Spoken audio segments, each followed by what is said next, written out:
Hello students, welcome to Notebook. We often get so used to the sights and sounds around us that we hardly notice them anymore. The little beauties of the world around us fail to charm us. Here's an activity for you. Close your eyes for a few minutes, several times during the day. Try to listen to the noises in your house and locality. Try to distinguish or separate each sound from the other. Which is the noisiest time of the day? When you listen attentively to the world around you, you might be surprised to hear sounds or noises which you cannot recognize.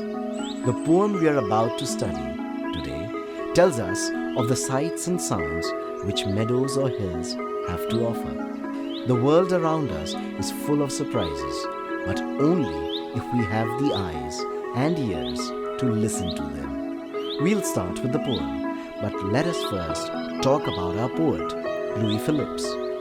Louis Phillips was born in Lowell, Massachusetts, USA in 1942. He is a professor and author who has written more than 50 books for children and adults.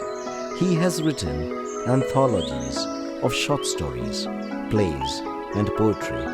Some of his anthologies of short stories are A Dream of Countries Where No One Dare Live and The Bus to the Moon and Other Stories, The Crazy Cat Rag and Bulkington are two of his poetry collections.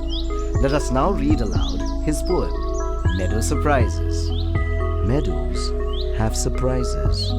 You can find them if you look.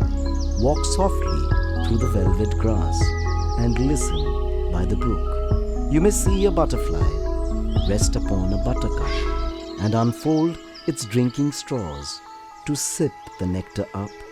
You may scare a rabbit who is sitting very still, though at first you may not see him. When he hops, you will. The first three stanzas of the poem introduces us to the surprises of the meadows. We must be observant and our eyes and ears must be trained to spot and enjoy the beauties of nature. We have to walk softly on the soft velvet grass to enjoy the wonders of nature. If we walk fast or move roughly and noisily, we will scare the small creatures away. We have to sit quietly by the brook or lake to listen to the calls of birds, animals, insects, and natural elements. The poet next paints the image of a butterfly sitting on a buttercup flower. Butterflies have proboscis, or a straw-like tube, which extends from the front of their head. They draw or sip in nectar from the flowers by extending their proboscis deep inside the flowers. The poet uses the metaphor of drinking straws to describe the proboscis of the butterfly. A metaphor is a figure of speech which directly refers to one thing by mentioning another thing. Sometimes it is difficult to spot a rabbit in the meadow because rabbits sit very still or silently. We may walk too close to the rabbit as a result and scare him. We will be able to spot the rabbit when he hops away in fear. The meadows have more surprises in store for us. The poet now talks about the dandelions and the ants' nests. A dandelion whose fuzzy head was golden days ago. He has turned to airy parachutes that flutter when you blow. Explore the meadow houses, the burrows in the ground, a nest beneath tall grasses, the ants' amazing mound. Oh, meadows have surprises and many things to tell. You may discover these yourself if you look and listen well. We can also trace the evolution or life cycle of the dandelion flower on the meadows. Dandelions are golden yellow in their earlier stages.